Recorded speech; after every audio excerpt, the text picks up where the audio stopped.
Hey guys, welcome back to this channel. In this video, I'll be showing you guys how you can use the Chroma key button on CapCut PC.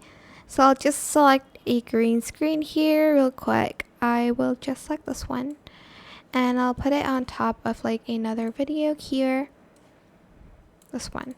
So select the green screen, go to remove background, select Chroma key and select the color picker.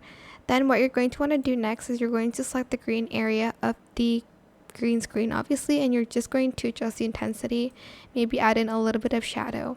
That is it. Super simple, but I hope this tutorial was helpful for you guys. Don't forget to like, comment, share, and also subscribe to this channel if you haven't done that already. If you have any more questions about this video, just leave it in the comment section down below.